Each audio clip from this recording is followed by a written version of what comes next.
Tahira Samrin. I'm from Telangana and right now I'm a housewife.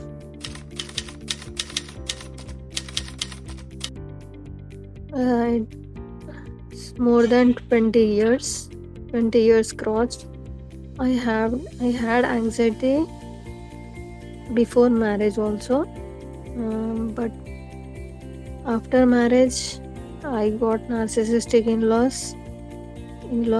मतलब बहुत emotionally abuse होता था, बहुत ज़्यादा झूठ बोलना, डिफेम करना, उसकी वजह से मेंटल हेल्थ पर बहुत ज़्यादा इफ़ेक्ट होने लगा था कि मेरे बारे में लोग सब गलत जानते हैं।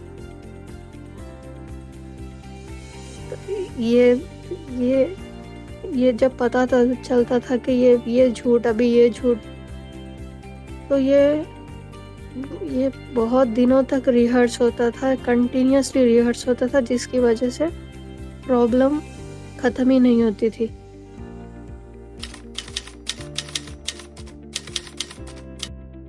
पर्सनल लाइफ तो लाइक जीने का ही मन नहीं करता था, बिकॉज सोल्यूशन ही नहीं दिखता था कुछ भी। बहुत ट्राई करते थे बट एक टाइम आता है कि जब सोल्यूशन ही नहीं मिल रहा है और लगता है कि सोल्यूशन है ही नहीं, तो फिर बर्दाश्त करने का, फिर जीने का मन नहीं करता है। ये पर्सनल लाइफ पर पड़ा और फैमिली पर तो पड़ेगा ही, किड्स पर नेगेटिव इफेक्ट पड़ेगा ही, उनकी हेल्थ पर, और वो लोग जो गुजर रहे हैं वो देखकर और भी ज़्यादा इमोशनली डाउन हो जाएंगे। मैंने ऐसे कुछ भी पर्टिकुलर थेरापिस्ट या काउंसलिंग को नहीं गया था सर, सिर्फ एंजाइटी मेडिसिन्स लेते थे क्योंकि नींद आना ज़रूरी रहता था। नींद का भी बहुत डिस्टर्बेंस होता था ये सब की वजह से, क्योंकि नींद में भी यही चलता था कि पता नहीं नेक्स्ट क्या फैलाएंगे, नेक्स्ट क्या होगा मेरे बारे में।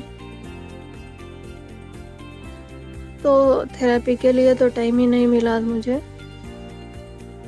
अब जीने के लिए कभी कभी एंजाइटी मेडिसिन से ले लेते थे, वो टेम्परेरीली आपको थोड़ा रिलैक्स करके सुला देंगे, नेक्स्ट डे वही प्रॉब्लम तो रहेगी, प्रॉब्लम को सॉल्व नहीं कर सकती है, सिर्फ आपको काम कर सकती है थोड़ी देर के लिए टैबलेट।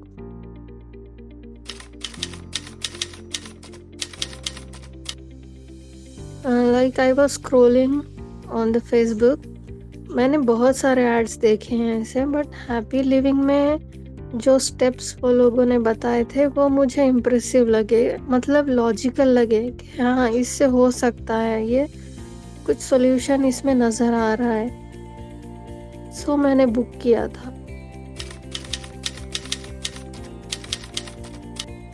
मतलब होपफुल था पहली बार के कुछ हो सकता है तो इंसान करेगा ना, लाइक उसका लाइफ का बहुत बड़ा प्रॉब्लम सॉल्व होने के लिए कुछ होप लग रहा है तो वो तो करेगा ही ना।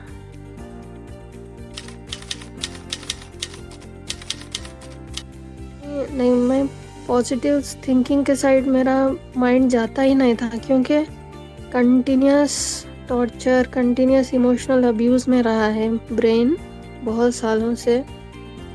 तो हैप्पी लिविंग ने यही सिखाया कि पॉजिटिव साइड देखना है, जो नेगेटिव है उसका पॉजिटिव साइड दिखाते हैं और उस पर एक्शन लेना सिखाते हैं।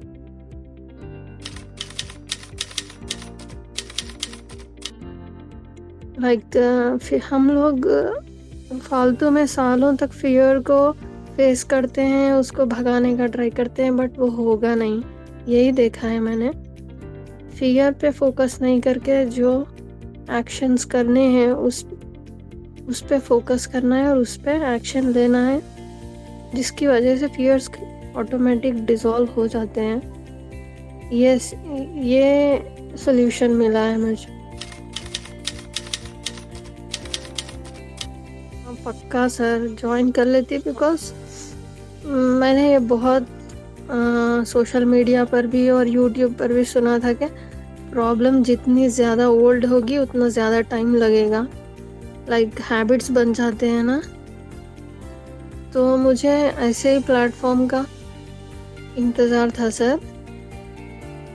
सो मुझे इम्प्रेसिव दिखे थे स्टेप्स, सो मैंने इसको बुक कर लिया था।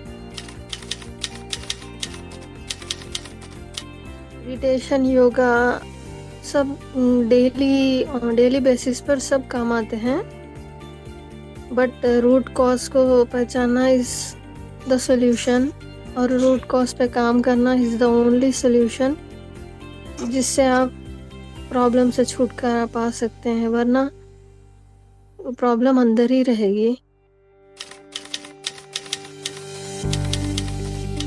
होगा, क्योंकि मैं ही हूँ एग्जाम्पल ना। खुद ठीक नहीं होता है, प्लस अगर लाइफ में सिचुएशंस ऐसे आ जाएं जिससे आपको परेशानी होती है, तो प्रॉब्लम्स और ज़्यादा बढ़ जाते हैं। और लाइफ में प्रॉब्लम्स तो आते ही रहते हैं, इसलिए अगर ऐसी प्रॉब्लम है तो पहले उसको फिक्स करना ज़रूरी है, क्योंकि बाय टाइम ये और ज़्यादा बढ़ जाएंगे। क्योंकि लाइफ सिचुएशंस को जब एक्सपोज होंगे तो नेगेटिविटी के साथ ही एक्सपोज करे होगा, तो वह और बढ़ जाएगा।